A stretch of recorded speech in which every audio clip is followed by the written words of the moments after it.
Good afternoon, everyone. We are going to start our Greening Schools and Climate Resilience Committee. Today is April 19th, 2023. It is approximately, what time is it? 4:00 something? 4:03. And we're going to start our meeting. Welcome, everyone. Since this is the Green Committee, we've decorated, as you've seen here, the horseshoe with some white sage, or Salvia apiana, which is the scientific name. It's also known as bee sage or sacred sage, and is a cornerstone species of the coastal sage scrub habitat of Southern California and Baja California. We're learning something today. It's an important food source for bees, butterflies, birds, and other wildlife, and is also deeply rooted in the cultures and lifeways of indigenous communities of Southern California and Northern Baja California. I want to begin today with a land acknowledgement.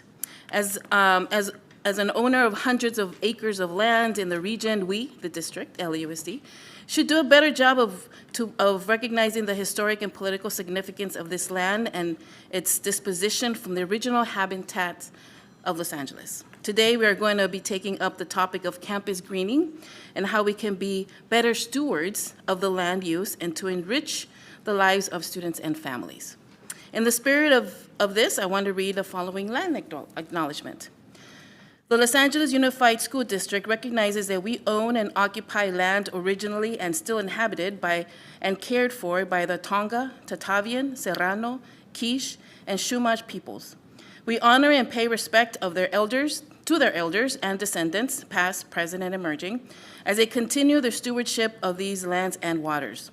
We acknowledge that settler colonization resulted in land seizure, disease, subjugation, slavery, relocation, broken promises, genocide, and multi-generational trauma.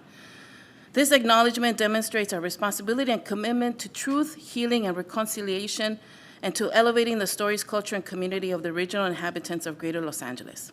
We are grateful to have the opportunity to live and work on these ancestral lands. I welcome other members of the committee who want to volunteer to do their own land acknowledgement, or they can take this one at subsequent meetings. Any volunteers? Anybody volunteer right now? No? Okay, you can tell me later. No worries. Okay, so the topic of school campus greening is near and dear to my heart, and I'm really looking forward to hearing from the staff, the public, and having a robust conversation. The work of this committee really permeates all aspects of LAUSD strategic plan. But Campus Greening specifically speaks to Pillar 2, creating welcoming learning environments and ensuring a holistic whole child well-being. We all know that a greener, healthier, more welcoming and inclusive school environment contributes to a better health and mental and social health, diverse learning opportunities, and improved academic performance. But we have all seen and experienced the overwhelming paved blacktop play yards that are the norm in most of our schools, if not all of our schools. Getting from the status quo to the sustainable and green environments we all want for our students is going to be challenging, to say the least, and require a big financial investment. But I know we are all here committed to undoing the detrimental policies of the past and moving the needle forward on developing green and inviting neighborhood public schools. We're going to kick off today's event with public comments, if someone's here. If not, we'll move on to the next section. We had a request for public comments from a group of youth speakers, environmentalists, so hopefully when they get here, we'll have them speak. That will be followed by a very brief report back from an IAU, Internal Analysis Unit, on items from the last meeting. We just want to know the progress on our bus electrification work, which we started at our first meeting. Following IAU, Mr. Hovatter, our Chief Facilities Executive, will give us a very comprehensive presentation on current school greening efforts and the progress on the Green Schools for All resolution that the board approved in September last year. We will then have questions from Mr. Hovatter and a discussion. Before we go to public comment, I want to give a few, I don't know if we have committee members, Nico and Claire, if they're here. Oh, okay. So we had two committee members that did not have an opportunity to introduce themselves. So I would like Nicholas Gardner-Serna to introduce himself. Sure. Hello. My name is Nicholas Gardner-Sedna, but my friends call me Nico, so you guys can call me Nico too. I'm the lead coordinator of the Sunrise Movement in Los Angeles. We're a movement of young people and allies fighting for climate justice and a Green New Deal, and I'm a constituent of Board District 5. And we also have Claire Latane. Latane? I'm Claire Latane. Latane. Claire Latine with Cal Poly Pomona Landscape Architecture. I've been designing schools that support mental health and well-being for 5 or more years and working with the district closely. Thank you for having me. Thank you for being a part of this committee. Thank you very much. I appreciate it. We're going to move on from public comments since I don't see our young speakers here. And why don't we have a follow-up from the prior meeting from IAU. I see Andrew Thomas is coming up, and he will give us a brief update about the bus electrification items from last month's meeting.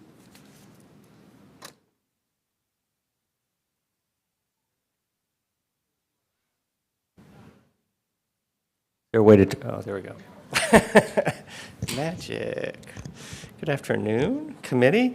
Okay, so the Greening Committee, so I'm just, as you just said, I'm here to update you on what happened since the last Greening Committee meeting, which was on March 15th, and the topic discussed was school bus electrification. And Transportation Services and Facility Services gave presentations, as you know, and the committee members asked several specific detailed questions, and the answers to those questions have been collected by Transportation Services and should be available soon. And then there were some follow-up items from the meeting, and they were to request a plan for Yellow Fleet, what's called Yellow Fleet electrification. And in this plan, the plan should include benchmarks and a timeline, and a list of available funding opportunities, and an analysis of when they're available, how much is available, what the barriers are for getting the money, how long it'll take, and all that stuff. And per district staff, as they mentioned during that meeting, a plan is underway, and the plan will include the information requested, and it will be made available as soon as it's completed and approved by the superintendent. So that's the update from the last meeting. Thank you. Short and sweet. Thank you so much. Yeah, we'll be following up on that. Thank you. So I do see our young speakers here. If you're ready to make public comment, please come ahead. Come up front.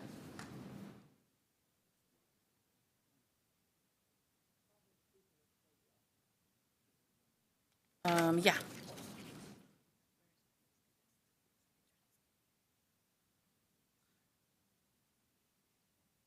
I have one small request. What's the name of the group so I can go through the names in order that we have? The Youth Environmental Leadership Club. YEL. Yes, Excellent. yeah, and we Okay. actually did sign up for public comment. Yeah. So. I'm going to Okay, go good. through the names, and then the folks will step up once they hear their names. Thank you. Okay, Magnus Gallegos, come on up. You have 3 minutes to speak once you begin. Yeah, bring the microphone just to the right level. And there should be that timer right in front of you once you start. You can go ahead. Hello, my name is Magnus, and I'm in 6th grade, and I'm part of the Youth Environmental Leadership Club at California Creative Learning Academy. Global warming has always bothered me, but did you know schools actually contribute to global warming? Like how some schools have so much food waste that students put in the trash, which turns into methane, which pollutes the air and makes things worse than it already is.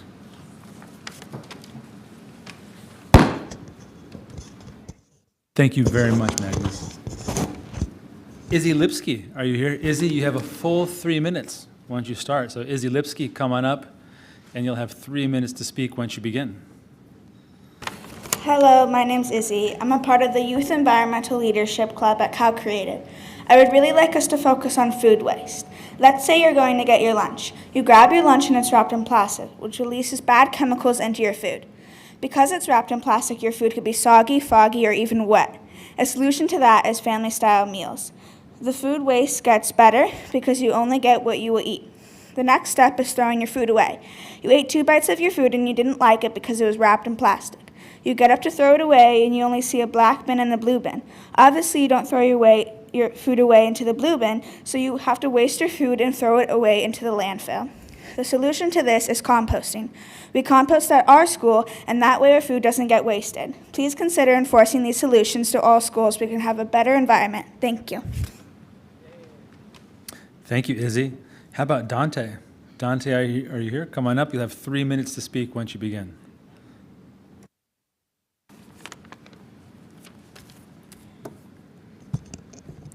Hello, my name is Dante, and I am part of the Youth Environmental Leadership Club at Cal Creative.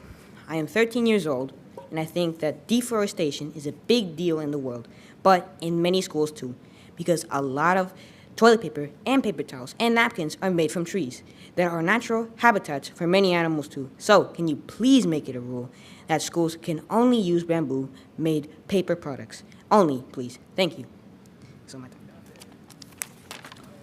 Thank you very much. Ophelia, come on up, and you have 3 minutes to speak once you begin. You have a full 3 minutes to speak once you begin.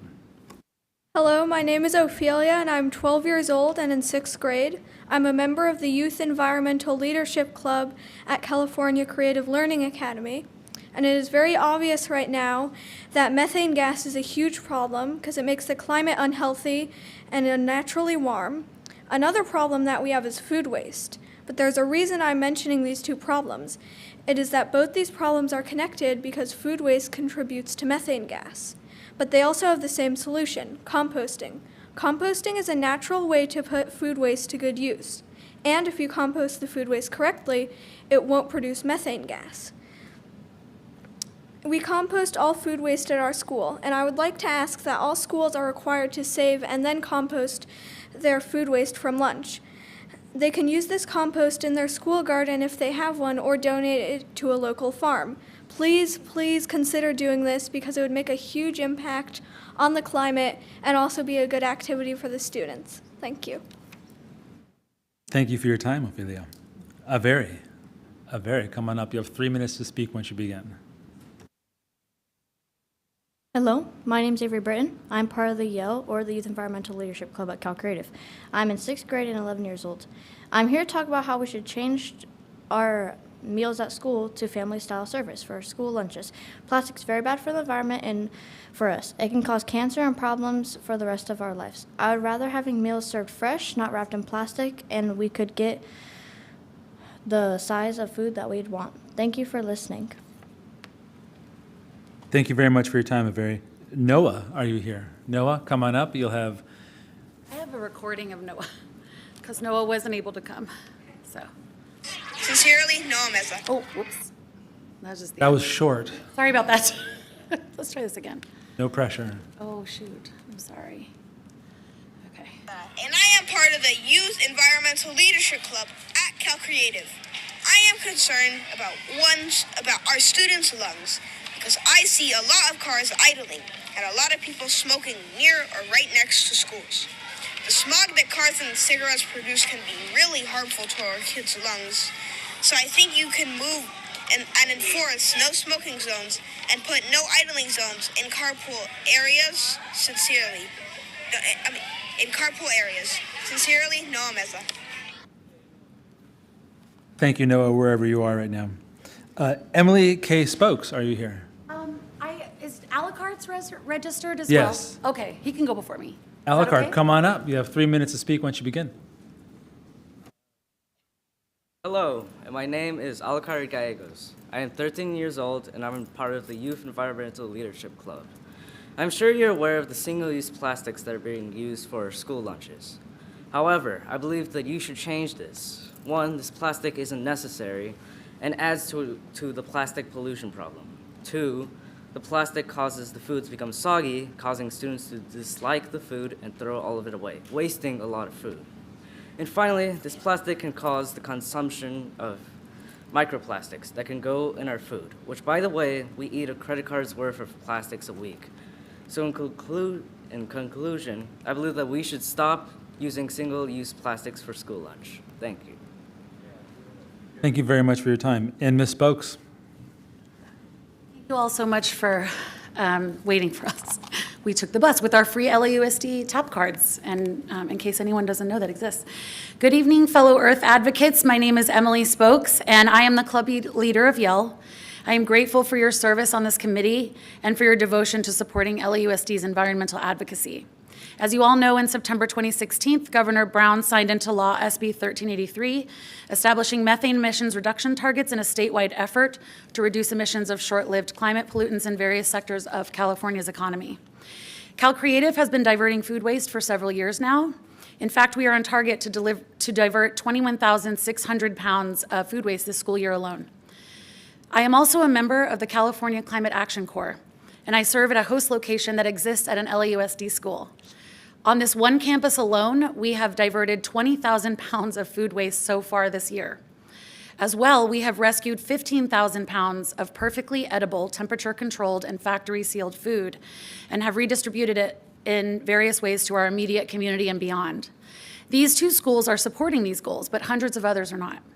At worst, LAUSD alone is contributing enormous amounts of methane into an already incredibly polluted city, as well as missing an opportunity to serve uneaten, untouched food to community members who need and or want it. But at best, we're throwing away millions of dollars in uneaten food, utensils, and serving trays. I believe the number one priority of this committee should be addressing the lag between the citywide residential implementation of SB 1383, which was Jan of this year, and LAUSD's implementation of SB 1383, or rather, lack thereof. We are not even implementing share tables at most school locations. I recently read that over 9 million Californians, or 23% of us, do not know where their next meal will come from. If we are truly to meet our climate goals and we care about feeding hungry residents, food waste must urgently be addressed. It is astounding to me that as the city's largest landowner, we are still not adequately prioritizing this and serving our community, our city, our country, and our world. With 3 meals served daily at both of the schools that I work for, I personally take hundreds of unopened milks, whole fruits and vegetables, factory-sealed granola, cellophane-bagged celery and carrots out of the garbage immediately because basically all kids in the world throw their food away if they don't have instructions. They just throw it away whole, and it's a waste of everybody's time and effort. We put them on ice and brace for the next meal service where hundreds more will be cast aside. I am astounded that as motivated as this city and district is by money continuously making difficult cost cuts in so many important places, that we are not immediately focused on food rescue as a means of cost savings. In my experience, it's been simple, but it needs support to do properly. I wish to see this on the next agenda, and I'm disappointed that green schoolyards were prioritized over food rescue and diversion, but I would appreciate the time to share more from my personal experience doing it at the school. Thank you so much for all that you do. Thank you. Thank you very much. Sierra Traynor, are you here? Sierra Traynor, if you're in here, come on up. You'll have 3 minutes to speak once you begin.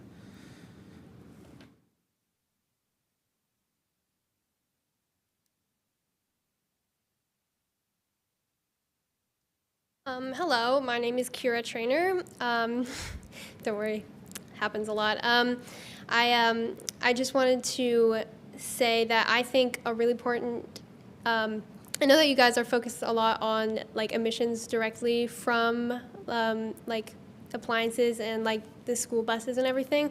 I think another important way that I hope you guys are focusing on is also the use of like containers, packaging, and plastics.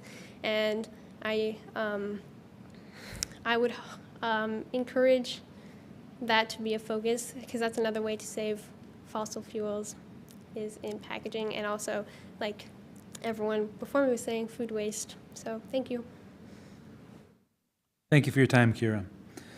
Let's see, I believe we have a person calling in. The second speaker, Anna Dang. If you're on the line, please press *6 to unmute yourself, and you have 3 minutes to speak once you begin. Anna, or Ann Dang. Hi, my name is Ann Dang, and I'm here to share my insights as the program manager for our Cafeteria to Compost program with Garden School Foundation. It's an LAUSD partnership organization and local nonprofit that provides school garden programming across 10 Title I elementary schools across LA. Our Cafeteria to Compost program began in 2018 after receiving funding from the Los Angeles Food Waste Grant Challenge, and for the past 5 years, we've worked in our school communities to fine-tune and scale our program, which now fully operates at 3 LAUSD elementary schools. So far this year, at our 3 school sites, we have collectively diverted over 22,000 pounds of food from the landfill through the implementation of a share table, as well as composting on-site with the use of newly arrived green dumpsters. That's a monthly average of 2,500 pounds of food composted and 1,200 pounds redistributed. While these figures are impressive and highlight the amount of food waste that is happening in schools, the greatest value this program has generated is the activation of environmental stewardship I've seen in our students. Food waste diversion allows our students to take concrete daily action in addressing climate change, and their lunchtime actions have also piqued the interest of their parents, teachers, and school community. Our students have now developed a natural habit of separating food waste and are eager to help, that they often save their orange peels and apple cores from their recess snack to compost. A principal at one of our school sites shared that she has started composting at home after seeing the students do it so seamlessly every day in the cafeteria. Another principal at a school where food insecurity is high shared that she has seen a drop in referrals during lunchtime now that students feel empowered to share their food or pick up seconds from the share table without stigma. Every day, students ask if they can help us sort, weigh, and store leftover food at the end of the lunch period, oftentimes volunteering to forsake their recess time to instead take on these leadership roles in composting. Taking action on food waste prevention in schools can likely have the longest lasting and most meaningful impact in solving the issue of food waste.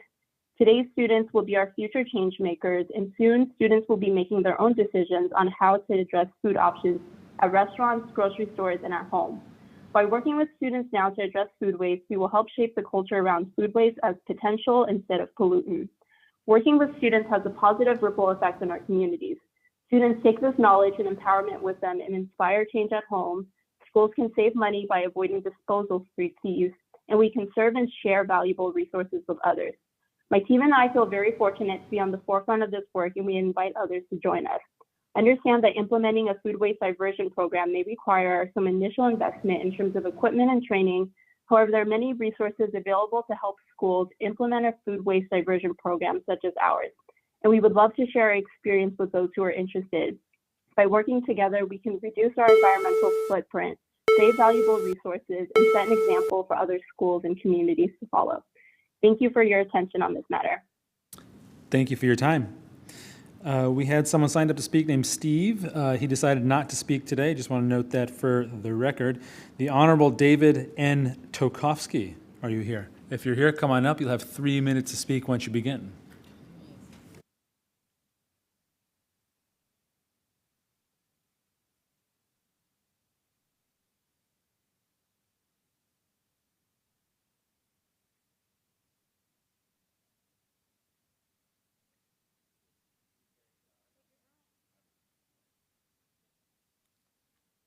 Thank you very much for creating this new committee, and hopefully the curriculum instruction team is here.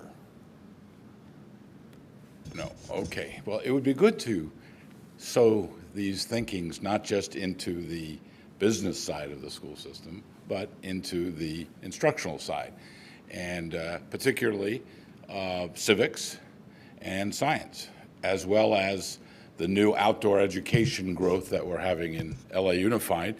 For those of you who don't know on this committee and the public, the school district has purchased a wonderful place of 80-plus acres in the Lake Hughes area, in which you can develop all sorts of programs for educating kids about the national forest, about the outdoors, about the relationship of the outdoors to science and to the society that we live in.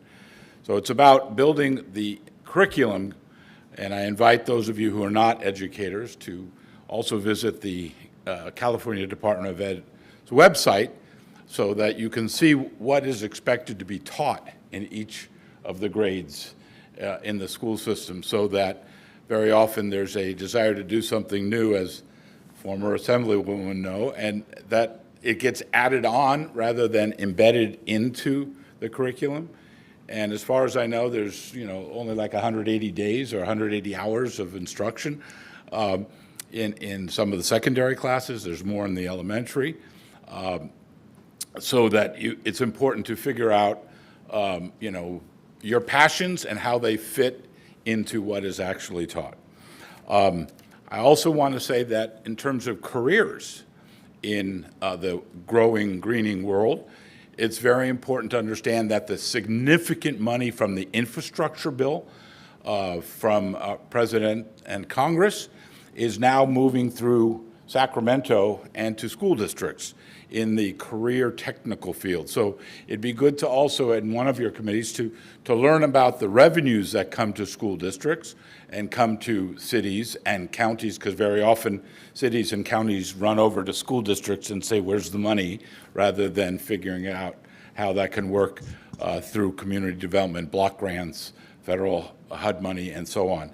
But it's important to understand that this new federal money in the infrastructure bill, what's called the high roads, can be a place in which, and I don't know if the district has done enough of this yet, applications to make sure that that money is flowing to all sorts of things, from the electrical buses to the world of the trash questions, or the way new science careers and STEM careers could be built. Thank you very much.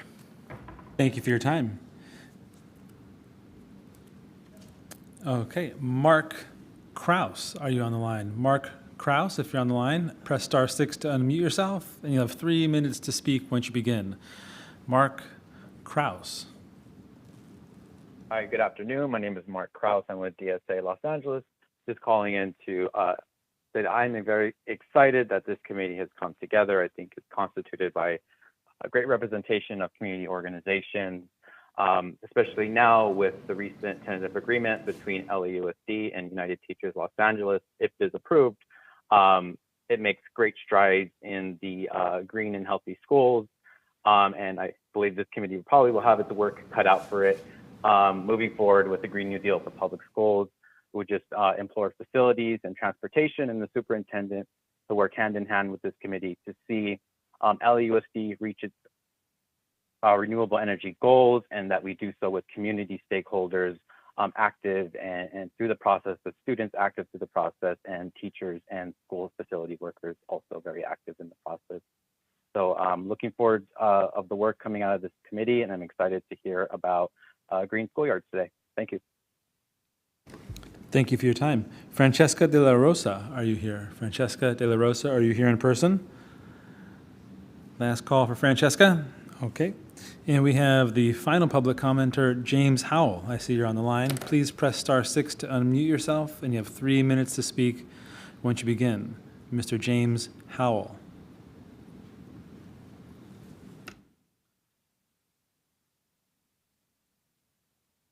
Good afternoon, everyone. My name is James Howe, representing the organization of Convenience Fun Fitness. How are you? Thank you for giving me the opportunity to speak to everyone. I just want to share some insight of the impact that we're having at roughly 40 schools that we're servicing. We are a structured recess and PLC program, and with the great role models that we've been providing at the schools that we currently service, it's been inspiring not only the students, but also the adults to make a safe, healthy, structured environment. We encourage students to make healthy choices. Those healthy choices go back to their parents, and the parents are asking them where are they receiving this information. And the great role models that we're providing at the schools, they're reciprocating that great information. We have also started what we call our CIT program, which is Coaches in Training, aka junior coaches, or little role models of the big role models that they see on a day-to-day basis, where they're holding their peers accountable to clean up trash, make healthy choices, and be mindful of the conversation structure and interactions on the playground. I believe LAUSD should look more into bringing programs on this, like this, to be a part of the procurement or the bench to make even more of an impact. A lot of principals have requested for this type of service. However, with the new, thought patterns that the district has implemented, wanting to have all organizations on the bench, I think they should look more into the programs that are making these great impacts on these campuses and things of that nature. Again, we're super grateful to have the opportunity to service LAUSD, and I believe the individuals who are at the top levels to come down and take a look on the campuses and seeing the great impact that we're having at some of these schools that we're servicing, like Dr. T, 10th Street Elementary School, Quincy Jones, just to name a few. Again, thank you for the opportunity to speak to you, and we look forward to having a chance to see you guys firsthand. Thank you. Thank you, sir. And this concludes public comment. Wonderful. First, I want to say thank you to all of you from Yale that came by, and thank you for your comments. They're really important, and you are the future. And I want to thank Emily for bringing them here, and just wanted to let everyone know that Emily is a part of this committee. She helps on the on the back end and helps us bring them. We will be doing a presentation just on this topic. So thank you so much. So now we are going to move on to our presentation from Mr. Mark Hovatter, Chief Facilities Executive. He is going to present to us about schoolyard greening. Thank you, Madam Chair, behind you. Oh, I'm going to introduce Christina Tokes, who's going to come up and give a presentation. We're going to first explain what we're presenting on, and that is our progress at achieving a resolution that was recently passed. This resolution essentially has committed us to achieving a 30% green space on our campuses, which involves removing asphalt and replacing it with elements of green, and there was a deadline of achieving this by 2035. This is a very aggressive undertaking. We're excited that we're doing this work, but we're going to come to you not to give a detailed, finalized plan on how we're going to achieve this, but rather to bring an understanding to this committee and to get feedback from this committee as to what some of those challenges are going to be. Perhaps one of the most significant is going to be the cost that's associated with this. It's a tremendous challenge. You're going to be shocked when we talk about the cost to achieve this, and just understanding the volume of work that we're going to have to do to make this happen.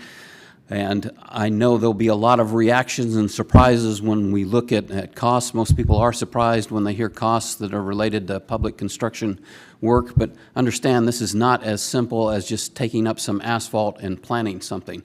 We actually had a situation where we had a volunteer group that came in on a weekend without going through facilities, rented a saw, cut up some asphalt, planted something, only to learn that they had unknowingly exposed the entire campus to arsenics, which had been placed underneath the asphalt years before, and we spent $300,000 cleaning up that effort. So we have to be careful. There are a lot of steps that we take when we remove a bungalow to make room to create a garden. There are expenses that are associated with that.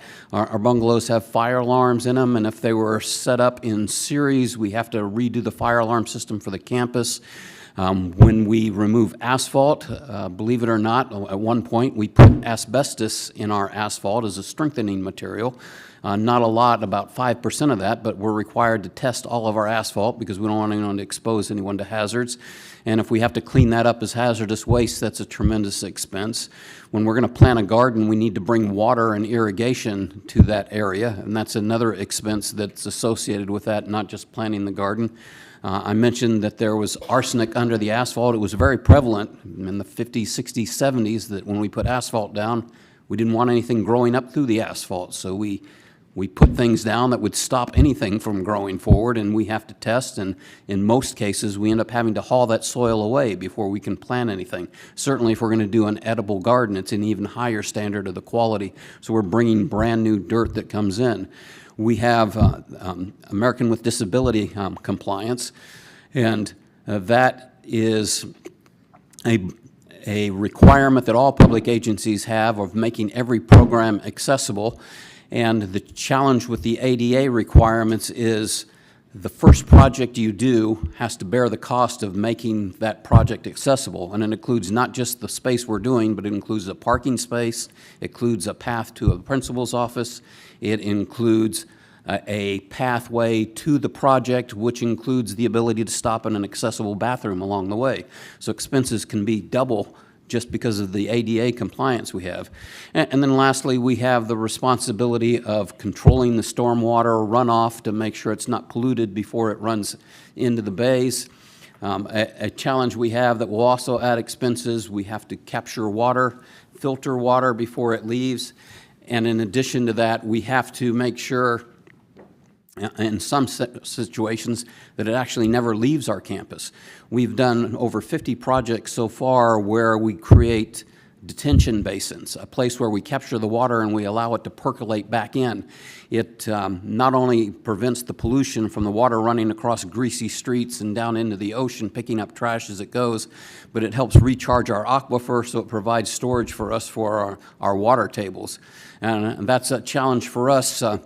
I go to Phoenix a lot, and I see all kinds of open retention basins there, and they're like dried up ponds where they have surface water. We don't do surface water collection on our schools for various safety reasons. We collect it in underground storage tanks, and we'll dig up a parking lot and put a giant collection tank 20 feet underneath the parking lot to collect, or we'll put it under a football field or under a playground that we have. We also do all this work while schools are still in session, and you can't underestimate the impact of trying to protect the kids from the construction, trying to not be noisy and abrasive, and a detriment to instruction while it's going on, and we have to do that in multiple phases. It extends the timeline, and all those things happen. You know, not sound like I'm throwing out a lot of excuses, but what I'm doing is to point out the reality that we deal with as we do these projects. So please keep that in mind as we're presenting this, and then we'll certainly be available for questions when Ms. Tokes finishes her presentation. With that, Christina. Ms. Tokes, thank you so much for coming here, presenting. Good afternoon, committee members, board president, Dr. Rivas.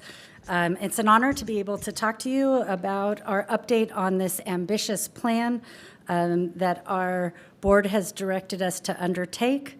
And it is an important component of our overall sustainability guide goals for the district. I do, just before I start, wanted to recognize our staff and the award that we just received from the U.S. Department of Energy.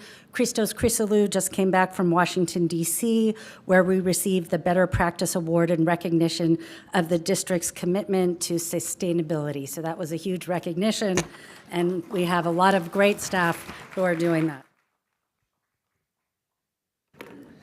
So for those of you who are not familiar with this resolution, I just wanted to give you a very brief introduction. It was passed by the board in September of last year. It basically asks the district to look at a goal of greening our school campuses so that our schoolyards are 30% green. It directs the it directs the superintendent to come up with a plan to achieve this goal in 12 years. The executive summary, as Mark had already stated, is we're using a greening index to make sure that we're prioritizing our highest need schools. We have 634 schools, so that's almost 80% of our schools do not meet this goal, so a lot of work to do. It would take us to achieve this goal, we would need to remove approximately 15 million square feet. That's 350 acres. It's about 270 football fields back to back to remove that asphalt and put in green space. The overall anticipated cost to do this is $4 billion. That number is big, but we're also a really big district and we just have a lot of asphalt to remove. And we would need additional support to maintain that green space as well. So before I get into the aspects of what we have done and what still needs to be done, just so we're all on the same page, what is greening? It's a name that's tossed around very broadly. In this particular case, what the resolution spoke to, and these are the words from the resolution, is that it transforms asphalt-covered spaces into green spaces. So we're talking about taking off hardscape and putting in permeable surfaces and all the things that you can put on those permeable surfaces. So here's specifically what the resolution asks for. We have to develop a plan, and the plan needs to include these components. The biggest one is an analysis of what we're doing now, how we can prioritize our greatest need schools, come up with a staffing plan for the maintenance, and then also come up with what the funding is to achieve this plan, as well as making sure we continue to do our advocacy and incorporate best practices. So I want to talk a little bit about what we're doing to already currently move the needle to get closer to 30%. We are embarking on a lot of greening, much more than the district has done in the past. So just to highlight some of that work, and then I'll talk about the analysis that we did of this work to see what we are able to achieve with what is currently funded. SEEDS, most of you are familiar with that. That is a program that allows schools that want to do greening but don't have the funds to do the irrigation, the asphalt removal, or the testing. The district will do that so they can come in and do their greening. We have 90 projects across the district, 5.6 million invested, 69 projects completed, 21 underway, and we have planning for 30 additional new projects. Our early education outdoor classrooms, this is for our littlest kids. It's a fantastic program that greens the outdoor spaces, has programmed different spaces with different nature involvement stations. We have 40 projects across the district, 12 completed, 28 underway, and we have 5 to 8 additional new projects that will be brought to the board shortly. We also have a new program called our Outdoor Learning Environment, or what we call our OLE projects. This is a new program based on input that we received from our board, community members, and stakeholders to remove portables, put back greening to where we removed portables. We have 50 million dedicated for this. We've taken 9 projects to the board. We have another 11 that we'll be bringing to the board. Another new program called our Paving Plus. This is really to do all of the paving on our elementary schools with the highest need. This will move us to 30% for these projects. That is an investment of $30 million, and we'll begin to be bringing those projects in the fall of next year. So when we analyze these different programs to see whether they got us any closer to the 30% goal, what we found is at elementary schools, it achieved about a 22 to 30% of greening our schoolyards, so that's significant progress. And on middle schools and high schools, we found that with the addition of our athletic and play fields, we increased and met the 30% goal. So definitely making progress with the work underway. The resolution also talked about addressing our schools with the greatest need. I want to talk to how we got to this analysis of 15 million square feet of asphalt needing to be removed. So 634 schools that don't meet the greening goal. You can see we have them identified exactly by type. No surprise that elementary schools are the largest component. That's the most schools that we have. So those are the ones that have the playground space that are mostly asphalt. We know, based on the analysis that we've done, how much greening is required per those sites, and that's where we came up with the 15 million. And then the cost for those is essentially we took 15 million square feet. Based on our other greening projects, we knew that about 90% of that 15 million square feet would be on what we call essentially greening. 3% would be permeable pavers. We'd have an allocation of so many 20 large trees per site, and then there's a component for ADA improvements. We took that and escalated it to a midpoint of 2030, and that's how we got to that $4 billion. So in regards to the funding that we have versus the funding needed, we took all of the work that we're doing now, looked at it in granularity as to how much is just for removing asphalt and putting greening, and that came to about 300 million. So we have 300 million currently funded. We would need another 3.7 billion to meet this goal. Then we also, the resolution asked us to prioritize our highest need schools, those that have less than 10%. So we have 220 schools, so not quite as large as 630, 220. Those are the schools with the worst condition. It would need $1.5 billion in order to bring those schools to a 30% green. And if we broke that down as to how we could achieve that by 2035, essentially we'd have to do 22 projects every year, starting this year, and we'd have to allocate $130 million for those 22 projects starting this year over the next 10 years, and that would get us to that goal. That would be a very ambitious goal, probably about 10 times more than the work we're doing currently, but that would get us to the finish line. I mentioned just very briefly, even though landscaping, we would be looking to do low-impact landscaping, there still is a maintenance cost for that. So the cost for labors, materials, equipment, irrigation would be about $10 million a year once we completed that 15 million square feet of additional landscape area. And then we've really gotten far in terms of the data that the district now has of how we can track our progress. We have every permeable surface and every asphalted surface at every campus accounted for. So as we do projects, we're able to kind of see how we make incremental progress year by year.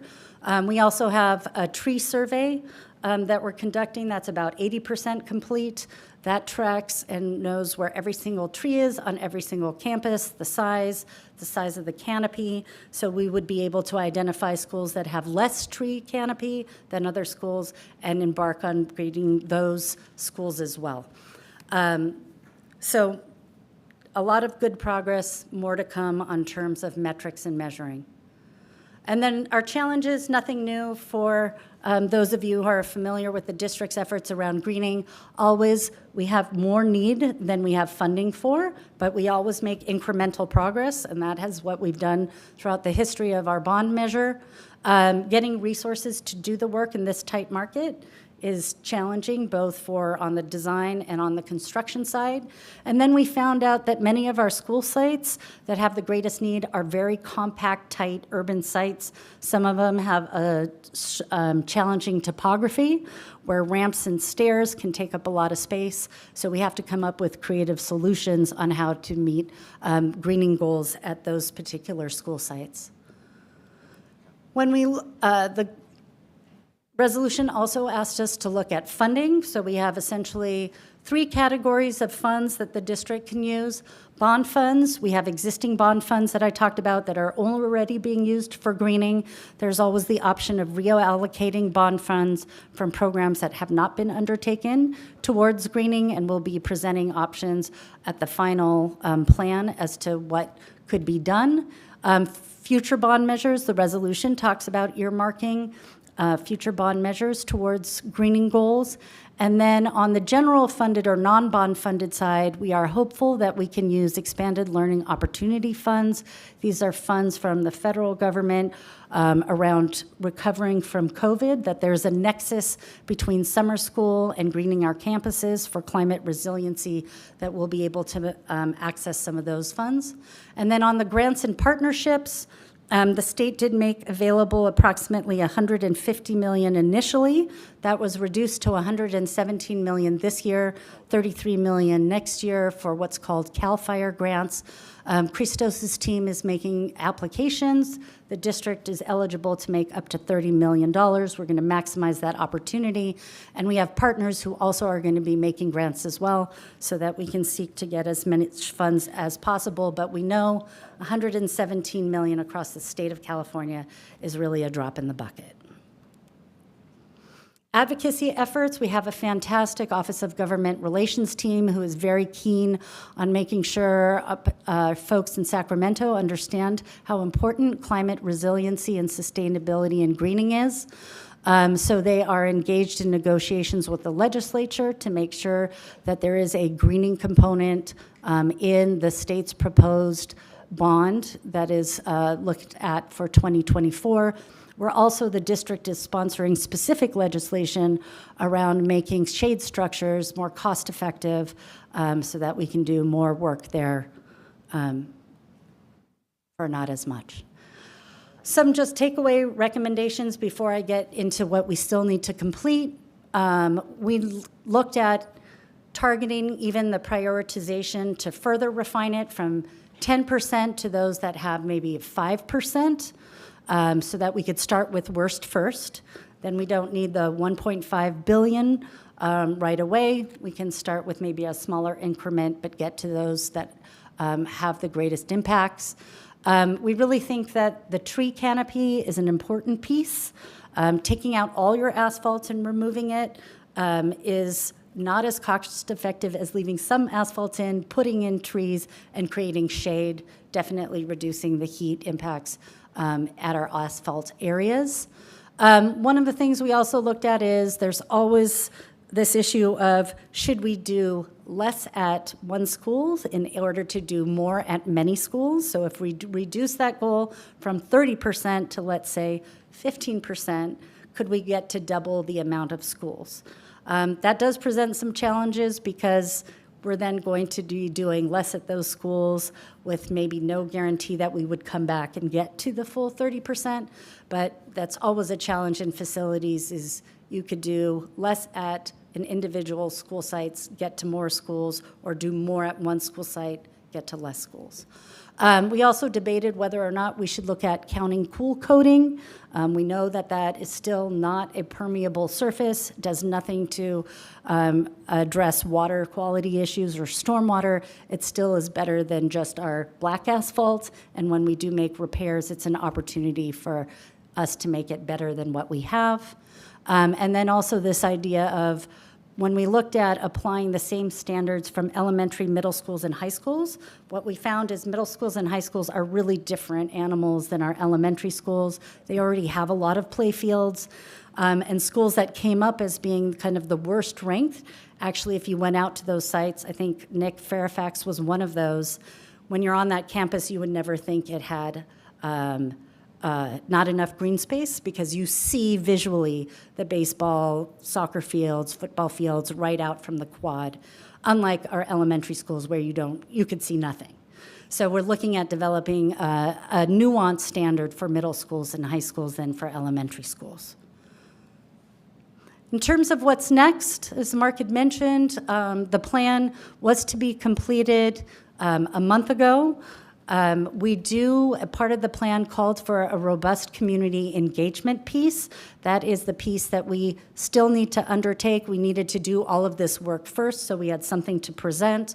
Our goal is to meet with students, family, and community members before our school ends, so targeting that towards May, before graduation starts in June, sharing this plan with them, getting their input, also doing a survey that could be done both during Zoom meetings and as a follow-up, and then target the summer for our community-based partners, environmental experts, then take all the input that we received as part of this process and incorporate it in the final plan.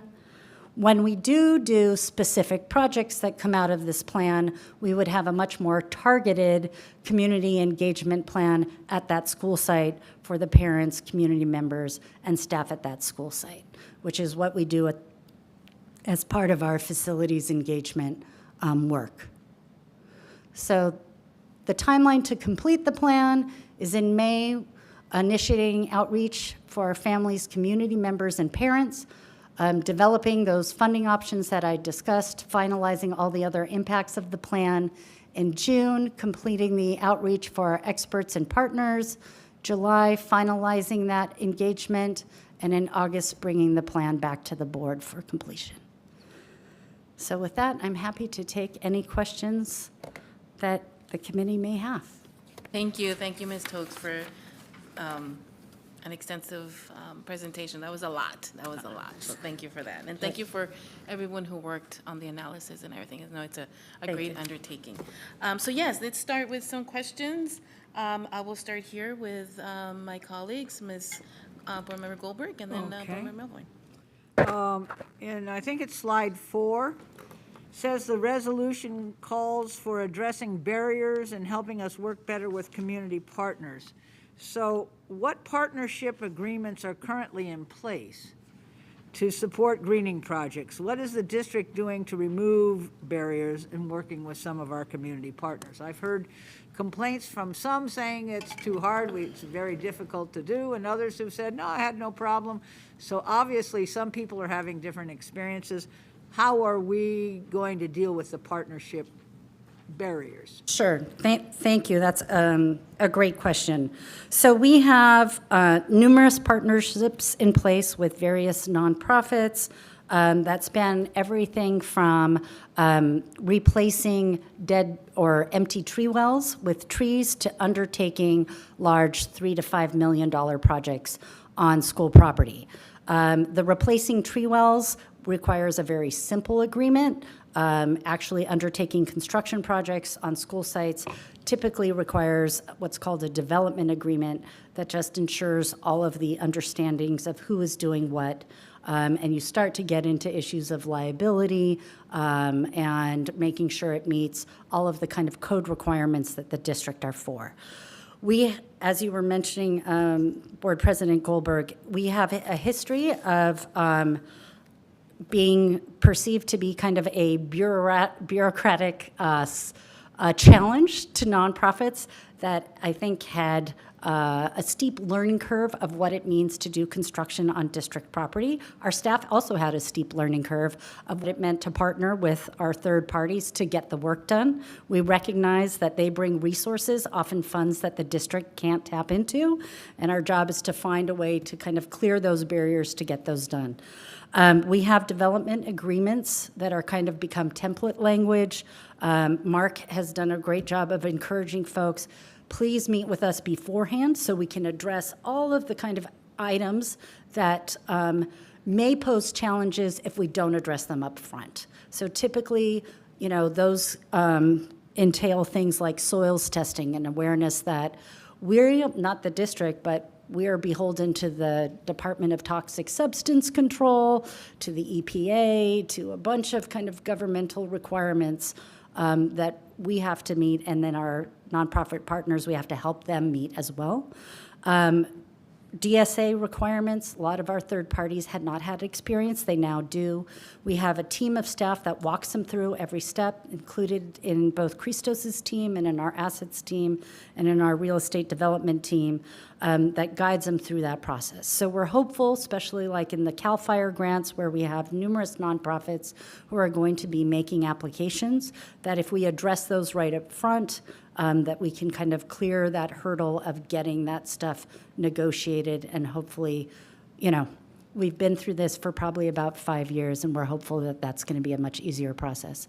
Mark, did you want to add something? If I can just add that, some of the things that have put us at odds with our partners is when we get involved late in the process, they may have design something around eliminating an access road that's a requirement by the fire department, where if we could work earlier, we could have shifted them to a different site. They don't realize that we don't have irrigation in a certain area, and if we'd put it on another side of campus, it's $50,000 for irrigation versus $200,000 on this side. Sometimes they have state grants that require us to make a contribution. That's a contribution that we may not have planned for, but in working with them early, we can tie it into another project that we're already doing that counts as our commitment. Sometimes the state money includes obligations that we're not able to touch that development for 25 years. That's something that we're not able to live with because we don't know what we're going to need, you know, in the next 10 years. But we've got a great relationship with the state, and if we meet early on, we can get the state to waive that requirement and still support those things. So when we don't know something's there, we don't have that opportunity to provide those inputs, and if we wait until everyone's already gotten excited about it and then we're the bad guys that say no, that it can be a different outcome if we work earlier. Some of the things we've done to help that, certainly we created the SEEDS program, where the unanticipated facility requirements we can pay for, so all they have to worry about is doing the planning. It also helps when we have hired our own landscape architect, and we're actually hiring a second one to help support. So now we have other architects that can still do their work, but our architect serves as an executive architect. If he's involved in the design to begin with, he's the one that's ultimately going to be helping us approve it. It's a lot easier to approve something that you've been involved with from the beginning. So all incentives to work with us, we found that most of the people that work with us from early on we tend to have a successful project. Those who don't work with us early on, we tend to be at odds. I noticed that in some places you referred to the Cal Envir screen tool, but I understand it was left out of the greening index. Why would that be? So we are looking at including the Cal Enviro Index as part of the prioritization for schools with the greatest need. That was something that was included in the resolution, as well as the climate justice tool, so we can layer in issues of equity. Our preliminary analysis shows that most of our schools fall into this category. So it doesn't necessarily window down the prioritization, but that's part of the piece that we need to finalize. It looks like a majority of our schools are already in this area. I'll ask a couple more, and then I'll yield, because I'm sure everybody else has a million questions too, and I don't want to take up all the time. I want to learn a little bit more about the paving replacement and paving plus programs. Well, okay, let's just start with, what's the difference between paving replacement and paving plus? So the district traditionally had a paving replacement program that came out of what we call our critical repairs program, where we had broken roofs, broken air conditions, and crumbled paving. It was a safety hazard, tripping hazard, and so we had a program to replace that paving. And for the most part, we replaced it initially in the early stages of this program about 8 years ago with paving. As greening became more on everyone's collective consciousness, that program had a goal of trying to get to, when we're looking to replace paving, of keeping 30% of the schoolyard green, so that we were reducing the amount of paving that we were bringing back. That program is prioritized by schools with the worst condition of paving. So it does not use a greening index, it uses a condition of paving. As part of our Measure RR kind of outreach program, what we heard was, especially at the elementary schools, that we needed to do more than just 30% greening of our schoolyards, but they were looking for a whole exterior upgrade kind of impact to the school that would attract students, that would make a larger impact. So the playground and campus exterior upgrades includes painting the entire campus, which typically is not something that is bond fundable, but when we made it part of a comprehensive project, we could include it in the bond funds. So it would be painting the entire campus, adding any type of security fencing or gates that are needed, as well as addressing the entire schoolyard campus and meeting that 30% goal. So it's an enhanced paving program specifically at our elementary schools. And we are coming up with a final prioritization plan. Mark and I discussed this before our meeting, that if the committee would like, we could bring back our proposal of how this would be prioritized before we bring our future projects to the board in the fall of 2023. Probably a good idea, but I'll leave that to the chair. Yeah. My last question for now is, how do we ensure that the greening that takes place is where students actually spend time? We've had a couple of situations in my board district, 2 different schools, both spent a lot of money. One of them, Occidental went out and did a study of how much was used, and they went to the other school, and they found out in one of the schools it was used all the time by everybody, particularly girls. And in the other one, hardly anybody used it because it wasn't near any shade. And the girls definitely didn't use it because of how it was set up.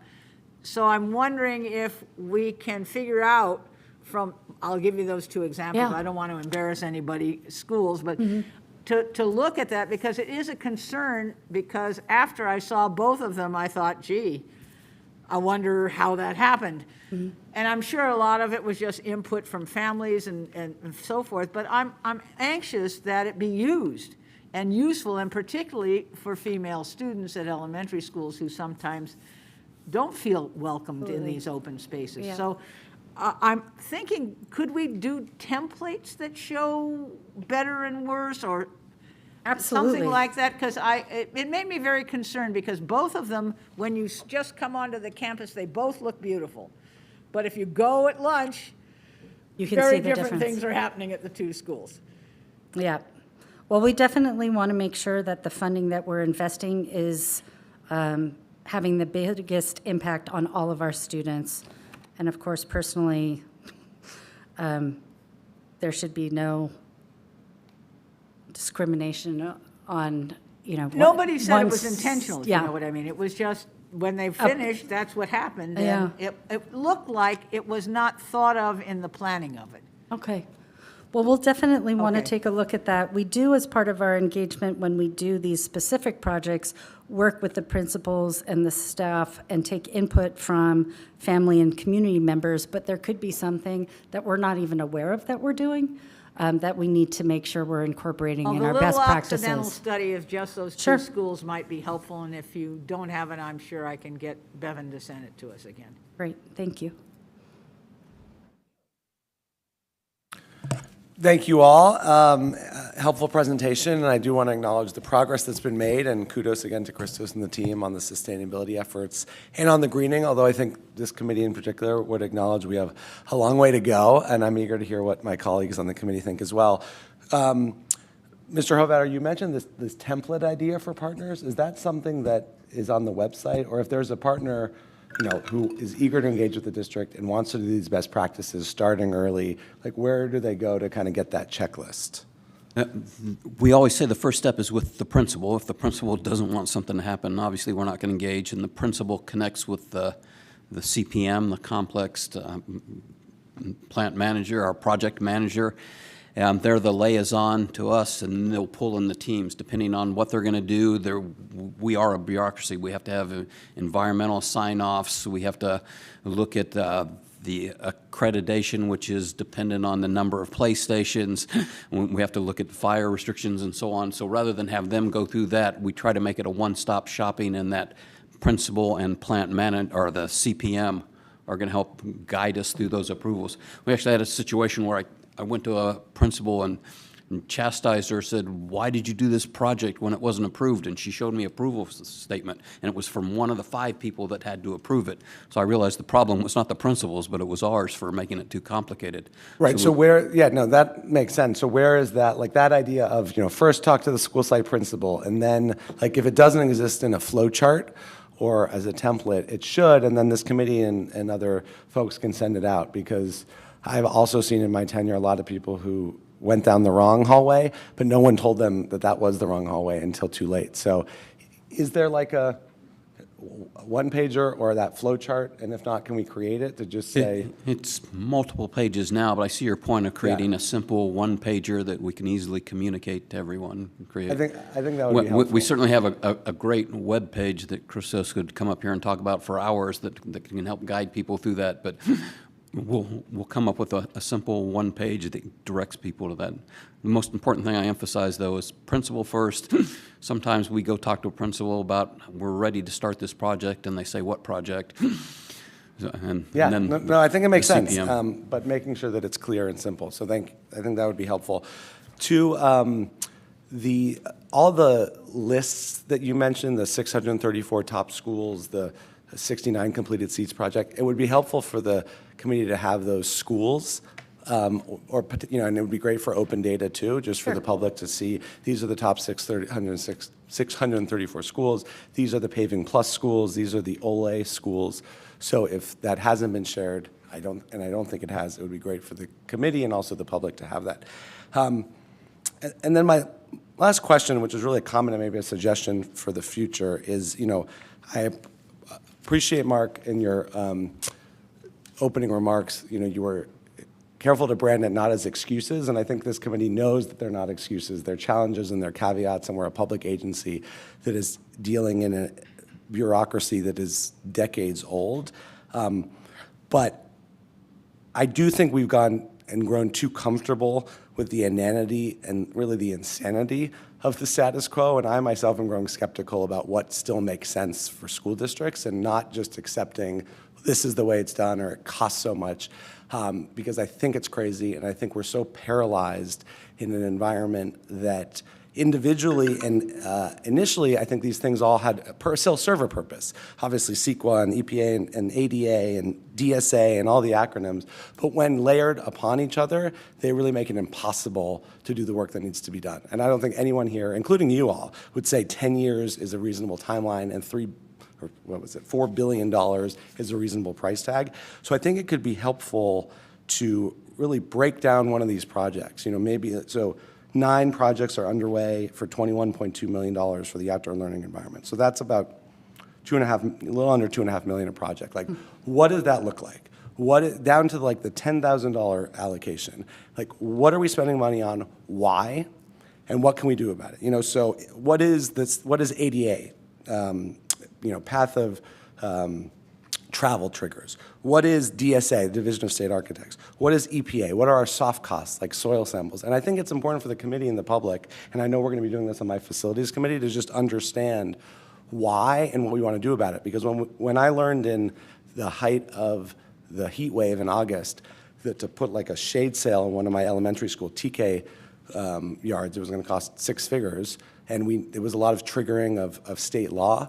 Wrote an op-ed in the LA Times, and now we have legislation that's being moved by Senator Stern, which you mentioned in the presentation, to try to reduce some of those barriers for shade structures and for trees so that we can do more. And I think that, I'm just growing clearly increasingly less patient and more frustrated with this idea that, well, that's just what it's $2.5 million to put some grass on a piece of school land. And I know that it's not the equivalent of what you do in your backyard. We hear that a lot from parents, but if that's X, I could see schools being 3X, not 30X the cost.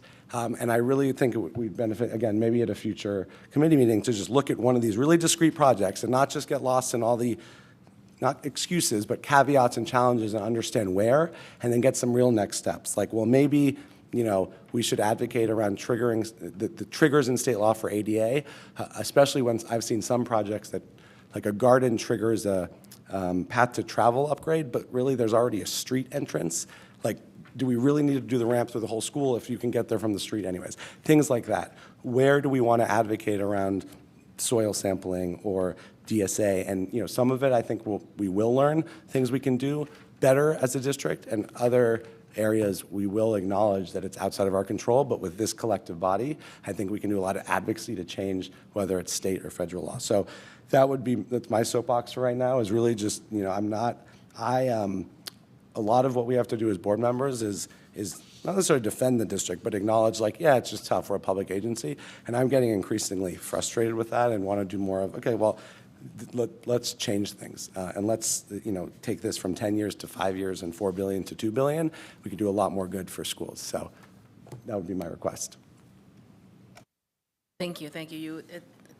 Yes, I think here you gave us like the whole big project, and now it would be great if, like you said, walk us through the process. What does one thing look like? I think that would really help us to really go past these numbers and all of that. Go ahead, Joe. I also support the list of schools so that we can see where things are, which are this higher 66 and the highest prioritizing higher needs, because it helps us see how you're making these decisions and the criteria that it comes from, which then lets it make us able to explain to schools why you're not there yet on the list, or you are there on the list.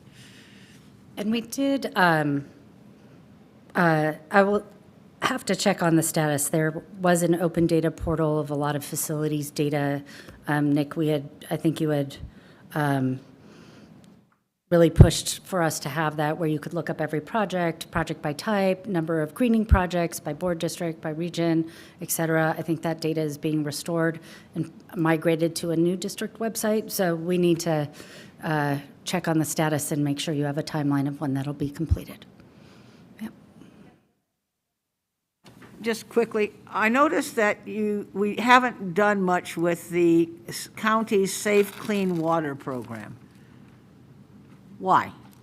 Do they have rules we just can't meet, or? No, actually, I was just talking to one of our staff person around that, and we are working with the county to see if we can access future funds. We were able to do projects with them previously. We have made applications for Measure W that unfortunately we were not successful in getting grant applications. We applied for several projects where we were replacing athletic fields. I'm thinking of Venice and Taft, and putting in a large stormwater capture systems. We applied for those projects. The projects that were scored higher than us typically came from cities that were doing large, extensive stormwater capture systems. The city of Santa Monica beat out our Venice High School project because they were able to just capture more stormwater from a larger area and thus score kind of higher points. We do always have, and it's probably something that you'll hear more of, the barrier for us to getting those grants is our inability to take on off-site water due to liability issues. Really, we're looking. I wanted to know where the rub Yeah. was. That's where the rub is. That's where the Okay. rub is. So we're open to doing that if we could be exempted from holding the liability of off-site water coming onto our district.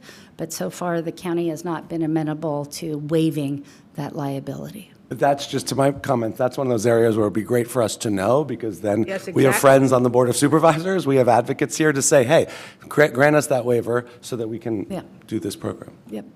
Okay, thank you. I'm sorry. Jasmine? Those are important questions. I will go to my right if any of our committee members, Ms. Garcia, if you have a question or comment. Yeah, the idea, I just really support the idea of going through this carefully.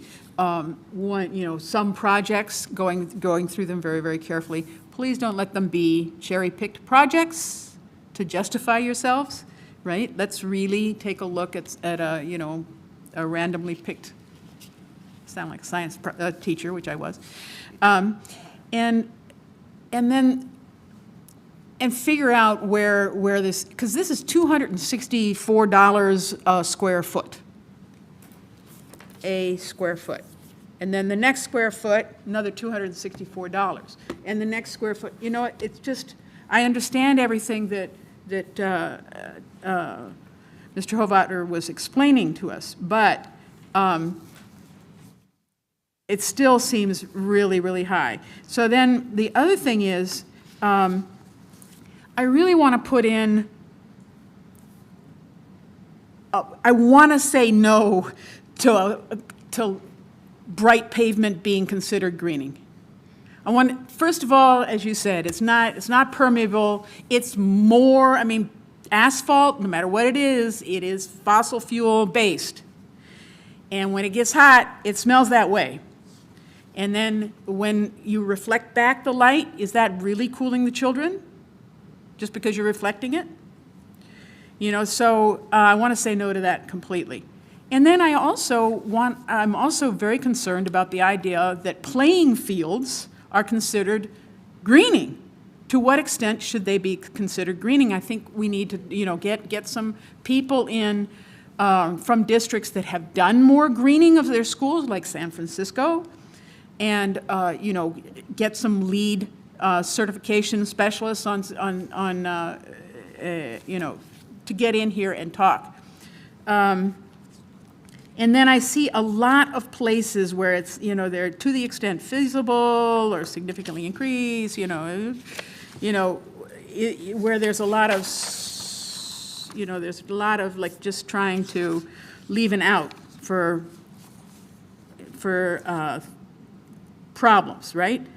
So then the most important thing that I'm really worried about here, besides the things that have already been addressed, is this question of urgency. Let's get this done faster. I just took a trip back east, and in Fort Lauderdale, it was 30 inches of rain had fallen. This is climate change, and it is not stopping. It is accelerating. So we're going to have to accelerate, like you say, 10 times what you're doing now. What you're doing now, that's great, but we're going to have to even do it faster. So that's enough. And I did want to address, it might sound like district speak to say, to the extent feasible. That really was to just appreciate that every school site is very different, and there is no one size fits all. So we've looked at certain school sites that are just so impacted, they're on a hillside. So it might be 30% by tree canopy. And that's really the intent, is not to create a loophole, but just to recognize that once you get to a school site, you really have to come up with a specific solution for that school that works for that community and that school. Oh, one thing I did want to mention is that when I was reading the LEED certification things on all of this, you can do a canopy over a path. You can have a vine growing over a path. It can even be a food-bearing vine. So that's also considered canopy cover. Great point. Hi. It's nice to see you. I wanted to start, I'm going to set a timer because, I could talk forever about this. I just wanted to thank you. I mean, this resolution is a breaking point for us. I think it really does move us forward because now we are accountable as a district and we have a target and a goal. So I really appreciated that the presentation today was focused on how to measure and find ourselves accountable to that. I think that's a real step forward. It wasn't what I expected. So I just thank you for doing all this hard work. I also want to point out that the resolution, it really should fundamentally change how we in facilities, and I'm just going to say we because I was on the Bond Oversight Committee for so long, view our campuses and the role of greening, right? This is now a fundamental goal of the district to have a minimum of 30% greening at each campus. And so one way that we do this in the climate world is to make sure that every time we bring a project or we talk about something as part of our climate action plan, we say how this is meeting our goals, right? How we are bringing this to meet our goals. And I think it also means that we can move away from where we were. I started working on this in 2012, 2013, and I think we can now move back to a place where the district is reaching out to community partners and saying, here's where our list is. These are the schools that we're really looking to green, and matchmaking, right? Instead of waiting for a principal or a parent group, it's a much more equitable, fair, and resilient way to do it is for this to be centrally driven and not driven by if a principal, because you know what? A principal actually can't say no to this now, right? Because this is now our standard. So I think we need to think about, okay, so what is that going to look like for us? And then I really so I had 3 points. One was the resolution. I'm very excited about how we are going to move forward with this. The second is that the cost approximations are very complicated in this presentation because they are all over the place. If you divide $4 billion by 350 acres, you get $11.5 million an acre. If we look at the current projects, we end up with $2.35 million per project. If we look at the 22 projects a year, we end up with $5.9 million per project. I really think that thinking about how to dig into that and come up, I totally get it. School sites are completely different. I have learned much from my landscape architect friends, and it's like a house, right? Every site is going to be different, but our numbers are all over the place, and it's going to make a big difference if it's $2.5 million per project as opposed to 6.5, right? That's going from $4 billion to a lot less. So I really would like for us to start thinking about that. So I personally would love to know, like, did we GIS map? Are there now shape files for all of the school sites that we can look at and we can think about, what's going on? How can community partners help with that? Because a lot of community partners have done a lot of mapping work and are very involved in that. I have a community partner that I work with in the Bay Area, and they're mapping the whole state of California. So I think that this is not something the district needs to do by itself, that we can support you. And then I think the third piece that I just wanted to point out is that, which was really interesting for me in the data, which is that most of the schools that don't meet the criteria are elementary schools. That's not surprising to me. But I know that when the resolution was being written and everybody was talking about it, we went back to this 30% green fundamental, but the California Forest Initiative says that we want to have 30% shade canopy on sites. I think for the middle schools and high schools, we should probably be looking at their shade canopies, because I think that those playing fields are going to infiltrate aquifers, but they are not going to provide heat island benefits. And so those schools really need probably a different metric to think about it. I just wanted, many years ago, I don't know if Christos and Mark remember this, and you were there too, we had people from Berlin come. Berlin is our sister city. They've done immense greening. Claire Latané and I went and visited some of the schools there. They had some really interesting middle schools and high schools that were designed by students that really came to this, that will come to other parts of the district, sort of restorative, justice, things that we want for our district that this can help us to get. So I would just say that I think the middle schools and high schools, I don't want to ignore them because they hit this number, because I don't think they're okay. And I just wanted to make sure that I pointed that out. So I'm going to stop because I was 5 minutes. And thank you for starting this. I'm excited to see where we can go. And I'll continue to my right if, yeah. Allie, go ahead.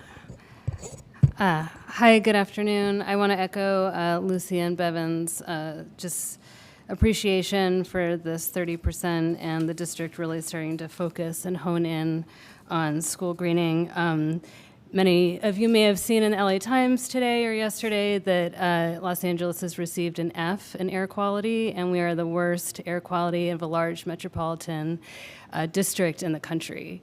So I wish we were all here to talk about greening as a way to just make our campuses pretty and nice, but really this is a fundamental health issue for us. And as you know, small children suffer from heat and air quality the most. And so we really are here because this is a urgent medical need to be, converting these campuses into places that are benefiting and not contributing to this air quality and heat that are, we're experiencing daily.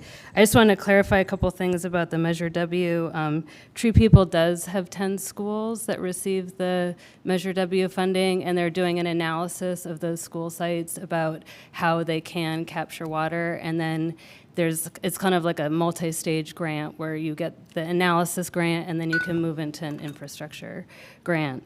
A key component of the Measure W funding is that it's multiple benefits, so I can see how maybe a playing field with a cistern under it is not going to be as competitive as a full green schoolyard that's going to provide outdoor learning environments with significant tree canopy. They also really look at community engagement as part of the grant. So again, like a playing field with a cistern, the level of community engagement that you're going to get around that kind of application is not going to be as competitive as a schoolyard. I also just wanted to kind of hone in on these outdoor learning environments, which it looks like they're about 2,000 square feet for around $2.3 million. I know that you can green an entire schoolyard for $2 million. So I really kind of wanted to get to the bottom of what is driving up that cost. My understanding is that ADA upgrades are triggering that cost, and mainly it's the shade structure that's going in these outdoor learning environments. Because my understanding is that a shade structure triggers the path of travel from the parking lot. So you have to be able to get from the parking lot all the way to this outdoor learning environment. So I guess it begs the question, maybe not put the shade structure in the outdoor learning environment and invest in mature trees to have that immediate shade so you can reduce the cost of the outdoor learning environment and perhaps do more on the campus instead of 2,000 square feet, because then you have this fancy 2,000 square feet on a schoolyard, and then the rest of the schoolyard is burning hot. I mean, you can only fit so many kids in a 2,000 square foot area during recess or PE. So if we're talking about being conservative with money and that money is such a huge challenge, how does 2,000 square feet make sense when a lot of these $2 million green schoolyard projects are talking about 20,000 square feet for a schoolyard? Again, thinking about like what's the biggest impact for the most kids. So I guess I was just wondering if you could talk in more detail about the cost and the square footage and what's driving these costs. Sure. So on the outdoor learning environment projects, there are a couple of items that contribute to making this more costly than a typical greening project. The first is this program is geared towards removing portables and providing green space where we're removing portables. So there's the cost of demolishing the portables. As part of that demolition, there's a utility disconnect, there is a asbestos removal component, and there's also a testing of the asphalt for asbestos. So there is, compared to our other greening projects where we're not demolishing buildings, this is probably a third of that project budget cost. The idea in that one is sometimes we just don't have sufficient schoolyard space, and where we have empty portables, and it's an opportunity to essentially get rid of these buildings that are no longer used. They are a resource drain for our maintenance dollars, and what better way to remove them and replace them with greenscape. And then you're right, there is an ADA component. It's not just triggered by the shade shelter. We work with the schools to see if they want a shade shelter as well as mature trees, depending on kind of how they envision using these outdoor classrooms. Just the scope of the work that's being done triggers the DSA. So typically, the general rule of thumb in regards to what triggers a DSA review is if a project is under 125,000, these projects is in the millions, and or if you're just replacing like for like. So if you are taking a roof and you're just going to replace the roof with another roof, that is a like for like. Or you're taking an air conditioning unit and you're replacing it with another air conditioning unit, that's a like for like. But in this case where we're taking out asphalt and we're putting in new green space, the idea is that should be accessible to all of our students. And so that will trigger a accessibility review by the DSA. So the shade shelter really triggered when we were just looking at putting shade shelters on school sites without any greening. And that also triggered a full ADA review just to put in, let's say, a $60,000 shade shelter. But in this case, because the scope is much larger, shade shelter or not will trigger that DSA. We've had multiple conversations with our local DSA office about what's called a hardship grant, which essentially means that if we're only going to come in and spend, let's say, $2 million of greening, we don't want to spend $1 million of that on all different kinds of code upgrades. That hardship application is a negotiation with the DSA. It is not a hard and fast kind of rule. And so what they have negotiated with us is that we have to at least have a path of travel from to the green space. So if the top of the campus has a grade change to where the lower part is, we're going to have to put in accessible ramps, and then also to upgrade one bathroom so that a student who has a disability would be able to access a bathroom and then get to this green space. So those vary depending on the campus. If there's a big ramp needed, it's going to be more costly. If it's entirely flat, then there's not going to be as steep of an ADA price. But that's why you see on these projects, compared to some of our other smaller greening efforts, there is an ADA component and also a portable demolition and removal cost to these OLE projects. A couple more things to add to this. It's not just a greening project, it's an outdoor classroom project. So we're going to have electricity there. We're going to have seating arrangements that are created for them. We're going to bring Wi-Fi in. We actually install sinks so the kids can engage in the gardening and then wash their hands when they go back. So those are other elements. Also, as we remove the bungalows, our bungalows are often wired up for our alarms in series, not in parallel, meaning that if you take that link out, you have to now do work to reconnect the fire alarms to the other components of the campus. So that ends up adding additional costs that wouldn't be if we were just doing that as a garden project itself. Thank you, thank you. Any other questions? Go ahead, Nico.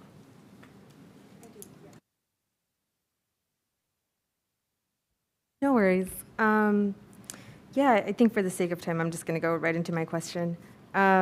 But also very supportive of hearing more about the challenges for the Safe and Clean Water Program and why some LAUSD projects haven't received funding, and also looking at 30% tree canopy for middle school and high schools as well.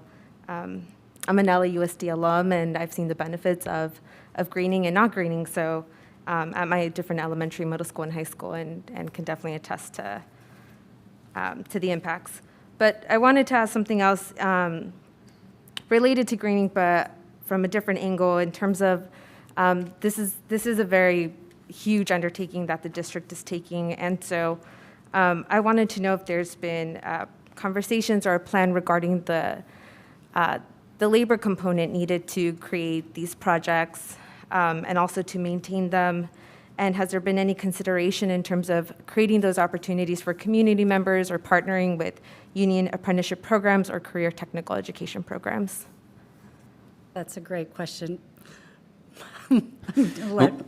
We've got several projects where we do labor agreements. Our SEEDS program is a smaller project, but we actually encourage a program where it's not just installation, but ongoing maintenance. We don't want something that lasts as long as, the child graduates from the class and the parent that was doing that and maintenance goes away and it becomes a burden on us. We want to make them as low maintenance as possible. We want to make them as low water consumption as possible there. But there are maintenance. You talked about creating opportunities. We have done different partnerships with Job Corps associations where it helps create that. We have to be conscious of some of the restrictions we have when we're doing a public works project that includes public money that's involved. It triggers a prevailing wage requirement that tends to be higher than a wage group that might be for some other apprenticeship program. So if there's a program where it's 100% donated, they're not subject to those rules. But as soon as we do some component of it, like people say, why don't you just put the water in and we'll do everything else? But as soon as we spend public money to put the water in, it becomes a public works project. And now everyone needs to be paid that prevailing wage, which could end up doubling the cost of a project. So if we're careful and cautious about how we package those with other volunteers, when it involves government money, we should treat one way, but when we can isolate it so it doesn't involve government money, we can make that project, that money go a lot further, and we can also take more opportunities for different apprenticeships and career development. We also have a program where we encourage people to come in and do donations. We try to do everything we can to make it easier. We have a trailer that we've created that's filled with hose, shovels, hoses, wheelbarrows. And if someone tells us they have a group that wants to come in and do a volunteer effort, we'll make it as painless as just show up, and we'll provide everything else that's available for them. We'll even get other volunteers if they don't have experience in gardening. We have more master gardeners per capita than probably anywhere, and we've got people that are willing to travel to another area to help try to educate people and train them to not only do gardens on our campuses, but to carry those gardens back to their homes as well. So there's plenty of other opportunities that are available for us to take advantage of the people that want to help. Thank you for that. Hello, good afternoon. Thank you so much for your presentation. I just have a few questions. So first, glancing at the most recent IPCC report, it suggests that drastic emissions reductions must occur by 2030 to avoid the worst of the climate crisis. And of course, while recognizing this is a global benchmark and that it's a Herculean effort just to get to 2035, I was wondering if you could let us know kind of where you expect the district to be by 2030 and how the need to decarbonize LAUSD has factored into the greening program. Our greatest contribution towards decarbonizing is our commitment to not use any electricity that's generated by carbon-based energy sources, and we're aggressively working on that. We're also we're electrifying all of our components that are using fossil fuels, our buses, our leaf blowers, our heating components, our stoves. That's part of that element as well, and we're aggressively working on that. So that, in conjunction with what we're doing with the gardening, is part of that effort that we have. Okay, thank you so much. In regards to the recommendation that playfields in middle and high schools factor into kind of the 30% threshold, so if one of the high-need schools already has kind of like a play or one of these spaces and it already meets the 30%, would there be any modification of that kind of empty field to include trees, gardens, native plants, anything like that? Absolutely. I think, Ms. Aschenmueller's point of looking at tree canopy at middle schools and high schools is a great one. Most of our high school fields are competitive fields. So, it's your classic template of a football and track and a baseball and a softball field or soccer field. But you could have a quad area where you have 1,000 kids come out during lunch, and we need to provide shade, but you can't, make it all rocks or gravel because they really need a place to sit and have lunch. But I think that idea of creating design standards for increasing shade and greening a high school and middle school campus is different than an elementary school campus where you have, kids running up and down that entire campus for in a very different way than an 8-year-old versus an 18-year-old uses their campus. Yeah, our canopy, we do recognize the importance of that. My kids go to LAUSD, and a bunch of parents got together and got a shade shelter that we put over the playground, and it's great at noon. But at 2 o'clock, the shade is not on the shade shelter. So, I'd prefer to have trees there that cast a canopy that's going to get that shade. And if we orientate them right the way the sun shines, then it provides a much better shade. Christina had briefly discussed the inventory that we're doing. We're now treating trees like we treat all of our systems. We have an inventory of our air conditioning. We know how old it is. We know when we did the last maintenance of it. We're 80% done of identifying every one of the trees, what type it is, when we trimmed it, when a branch fell off of it, and we're going to measure its canopy and its growth per year, and that's going to be calculated in. And we certainly support the idea of getting a 30% canopy everywhere again. Just from the person who has to maintain the air conditioning, that's great too, because the more shade we have, the less hard the air conditioning has to work. Sure, thank you. And I'm sorry, I have one more question, and they're all over the place, but I have a lot of interest in this. Speaking specifically about kind of like testing, talking about earlier about testing kind of asphalt and concrete for toxins that were left from the original construction. I was wondering if those tests include external toxins or toxins that were created that are not sourced from the schoolyard itself. For example, Jordan High School is right next to the Atlas Metal Recycling Facility, which is a recognized and known source of toxins. So, for example, in the course of the greening, if it's found that there's toxins coming from an outside source, would those also be removed? Yeah, absolutely, and we've got someone on this panel that's instrumental in helping us try to identify where those sources came from, so the appropriate people are responsible for trying to help us do that cleanup. But we test for all toxins, and then some are easily identified as ones we put there, and others sometimes a little more difficult to define where they came from. But we've got an excellent team that's dedicated to it, that's specialized in that type of work on our Office of General Counsel. Thank you. And lastly, just on the labor component, I know that the agreement was reached recently, so I don't expect everyone to have the answers right now, but down the line, we'd be very interested to see how and if the new historic tentative agreement between UTLA and LAUSD would impact the Green Schools Initiative and campus greening, because I know there's a component for healthy and green public schools. And in terms to kind of the need for internal and external workforce, that Licio mentioned, I think it is a really strong opportunity to create a green jobs program and bring folks and provide jobs to the community as we kind of engage in this work. All right, thank you so much. Thank you. Thank you for the questions and comments. Going along. Go ahead. Hi. So I have a few comments and maybe one or two questions. I'll try to keep it brief. But the first thing that I would like to say is that I think that this conversation in particular has really made me super, super grateful that this committee exists. I think that this is really showing how much work we can do together, and I don't want this to come off like we're putting you guys on trial or anything like that. I know we have a lot of questions, but I think that one of the things that is really standing out to me right now is how much advocacy could be done around these issues, and the fact that we have not only school board members and facilities here, but also people from all of these organizations working on this individually, and each of us, I'm sure, has connections with so many more organizations, and I think that the collective power to advocate around the things that need to change in order to make these projects more feasible is really here now that we kind of have all of us in a room. And so I'm excited to figure out ways going forward that we can really do this work together.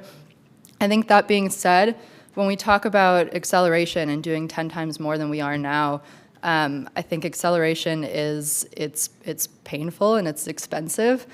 But like Lucy was saying, this is climate change, and the problem is accelerating, and the solution needs to accelerate along with it. And frankly, I think that we're paying the interest of not having dealt with these issues for so long as a district and as governments just in general. And so that type of advocacy that Board Member Melvoin was talking about, to see if we can kind of bring some of these costs down, I think that it's work that simply just needs to be done, and it needs to be done fast. And so figuring out how we can all put our heads together and work to do things that are going to make that possible. And some of that might be super simple, like Mr. Hovatter, I know that you mentioned something about the website, and the website is certainly very thorough. I've also found it a little confusing because it has a lot of information that's kind of outdated, and it highlights what's been done, but it doesn't always make it clear what's being done now or what can be done. And I think that, to Board Member Melvoin's point, having something that's streamlined that can say, hey, principals, you've probably never dealt with this before. You probably have not had somebody coming and asking you, what do we do to come in and have a greening project on campus? So if that's like front and center on the website, or like what you were mentioning with having this trailer full of resources available to people that want to use it, highlight that so that it's so easy for these outside organizations that potentially are willing to help and can help bring the costs down to do that. And that's something that's totally just, I think those are the types of solutions that we can really come up with in collaboration, because we have a lot of people with fresh eyes on this.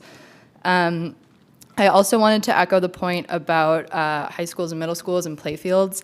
I think I'm a high school teacher, and I think Lucy used to be, and so maybe that's why this is really sticking out to us in particular. But I think that that 30% number, I would like to see that not just as a number, but as something we're thinking about in good faith. And like you said, with canopies on school sites that are maybe challenging with topography, that totally makes sense.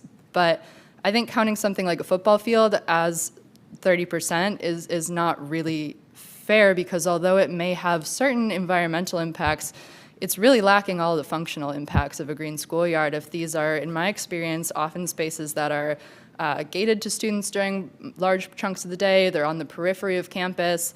And as somebody that does work in high school, I think that we often think about little ones as the kids that are running around at recess and going outside, but I have students on my campus before school, after school, they're participating in after school activities, they're hanging out with their friends because maybe that's the place that they can do that. And so to give them courtyards or some type of green space that exists and that also is maintained and isn't just dead grass as soon as September rolls around, I think is super important. And so elementary schools certainly are high needs, but I think our other schools are as well. And then two questions, one super quick. In terms of when we look at play fields and also green space in general, is turf considered greening? Synthetic turf is not. Okay, no. Wonderful. And then my second question is that when you are calculating the amount of green space, or rather the highest priority schools, is that just based on green space that is on campus, or are we looking at the neighborhood and who has access to maybe community parks and things as well? We are. The greening index that the district developed almost, I think, a year ago takes into consideration two factors. One is the percentage of asphalt versus non-asphalted space at a particular school.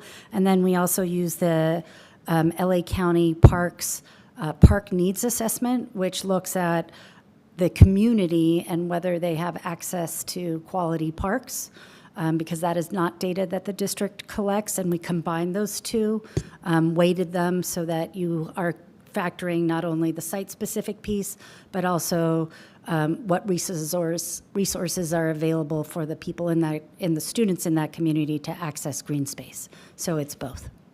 Awesome. Thank you so much. Sure. If I could just follow up with a couple comments. We're really good about, patting ourselves on the back when we do things good. We need to be equally admitting when there are things that we don't do well. Websites, communicating with people, making things friendly and accessible from that standpoint. We're a bunch of engineers and architects. We probably don't think like some of the people that are using that. We need to take advantage of the help that's being offered and helping develop that. The other thing we're good at is doing tests, and probably everything that you've read about or heard about, we've tried it. And we've ejected sponges into the ground to help soak up air. We've done different energy type of controls. What we haven't been good at is replicating that. We've got some incredible schools, like the school came up and talked about the composting, but we're not good at getting that out to every single school. I don't know why we should, and the different things that we've done that work really well in other areas. And that's probably the most exciting thing about bringing in other experts that are good at replicating things and good at communicating those things. So I appreciate the comments you made, and I look forward to seeing this group help us try to fill in the holes where we're not so good to help get us out on all of our campuses. Yeah, and just super quickly on that, I feel like that's something to capitalize on as well, is where can we replicate, where can we bring in templates like we talked about, so that maybe we're not reinventing the wheel every time, and that could keep costs potentially a little bit lower as well. Thank you. So in the interest of time, I know we have like 6 more minutes in the committee, but I do want to leave more time in case Ms. Latney has questions, or any one of you. Yeah.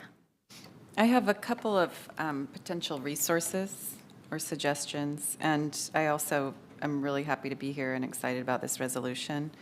I want to point out that the Americans with Disabilities Act was passed in 1990, so I would hope that we could disassociate the upgrades to restrooms and path of travel that need to happen because of a greening project and find other funding for that. Maybe that's something for the facilities team or the economists at the table to look at.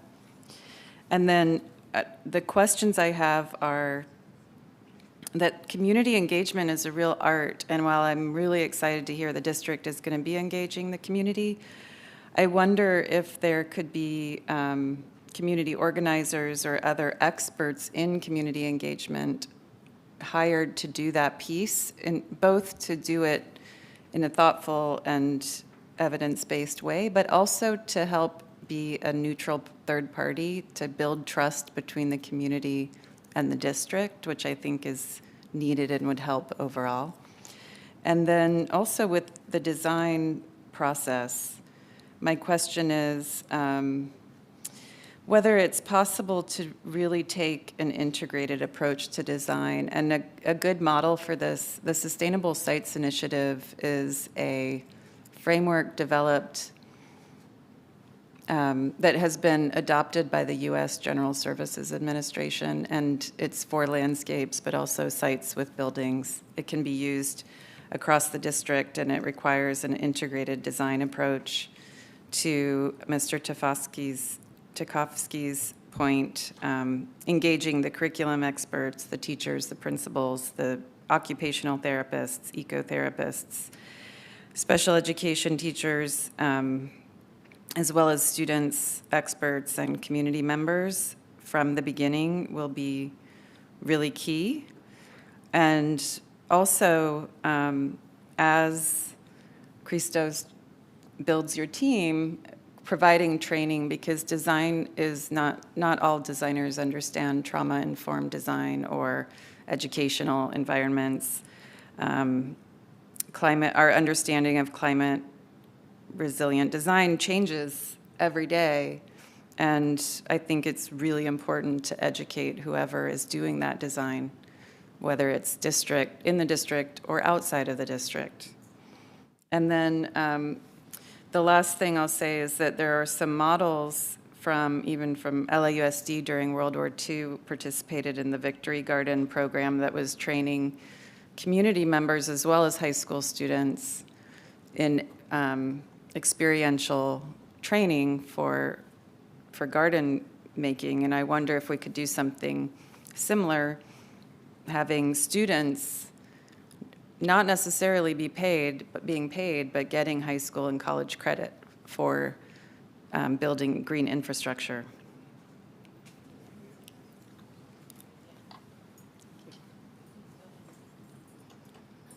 Thank you. I'll keep this as brief as I can. I just want to chime in on a few things. The Land Trust is building projects on LAUSD campuses. We're operating gardens on LAUSD campuses, and we're also a contract holder for an open campus in Westchester. So we've got kind of our fingers in all of these different buckets. And I can speak from just really quickly, a grounding perspective that we're working on CAL FIRE grant budgets right now. Really, it does take $2.5 million to green a campus. And that is bare bones. I think we could easily go up to 3. We are looking at cutting. That doesn't include playgrounds. That doesn't include a lot of the actual amenities. Just asphalt removal alone is $5 a square foot. So they're expensive. If we group them, if we can do them in mass, I think if we can get bulk discounts, I think there's ways to think about contracting and scaling so that there's opportunities to lower the cost. I think that is going to be the best way to lower the cost. We've gone around and around trying to find ways to make these really more affordable, but if we want to do authentic greening, we actually have to pay for it. It will pay off in the end, but there is a cost up front, unfortunately. And I'd be happy to talk and share our experience, our budgets, kind of how we've done it. And then I would say, I do think that the district may just need to look at some kind of special funding to support this, just like the district did all of the school upgrades through that bond funding and really looked at building new schools and upgrading existing schools. I think this may call for a similar approach. The CAL FIRE money, I don't know who's going to get it in LA, but it's $117 million statewide. It's not going to get us there. And we are piecemealing these grant applications, but it's going to take us forever. So we are here and ready to help, but I think we just need more significant and dedicated funding to do this. Also, CAL FIRE doesn't want to pay for playgrounds. They don't want to pay for running tracks. They want to pay for trees. So if we're doing this, like Claire said, I think we need to be thinking about the full mental health and equity for all of the students. And so that absolutely is trees, but it's also other amenities. Finally, we believe very strongly, myself, members of the Living Schoolyards Coalition, that we need some design guidelines that are going to really drive how this happens and really carefully think about what that 30% looks like in terms of tree canopy. We know it's not going to be cookie cutter and it's going to vary based on schools, but we believe very strongly that this needs to be a softscape, soft surfaces, wood mulch, grass, plants, really minimizing the resilient surfacing, the exposure to plastics and materials and surfaces that collect heat. And also, many of the children that we're talking about don't have that. They have nothing natural in their lives. So this really becomes that place. I have lots more to say. I'll just finish up by saying community school parks were in the resolution, and I know we're very focused on greening. The Land Trust believes very strongly that equity also includes access by the community, and that community school parks are such a key aspect of ensuring broad community health and connection to schools. We know that it's a whole special area, but we would love to see it also kind of standardized. It's getting the Westchester School open was quite a complicated process, even for us. And so that's really kind of, I'll just stop there. Thank you. Thank you. And Hector, I know, go ahead, if you want to go to a question, please. I don't want to leave you without answering. It's a brief question, and it might be zoomed out a little bit, but I feel like, you throw out that big $3.6 billion number. I think a lot of that cost is really already being externalized to the health and well-being of Black and brown communities in LA. And we see it in attendance, in student outcomes, in the health impacts that are actually coming out of the money of working families in this city.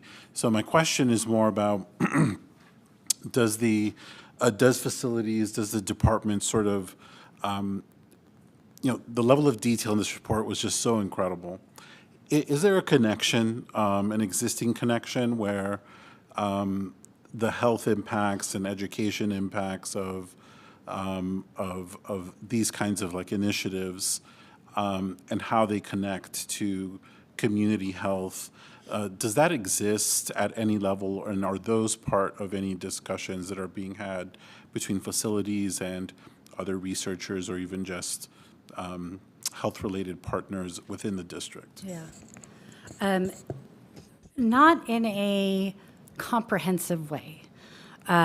We have, as part of our, on the bond side, school upgrade program, we have funding categories that are as basic as, doing air conditioning and roofing repairs, and then as specialized as providing, wellness clinics in communities that don't have access to health. So in those type of examples, we typically try to do a go to where there is the greatest need.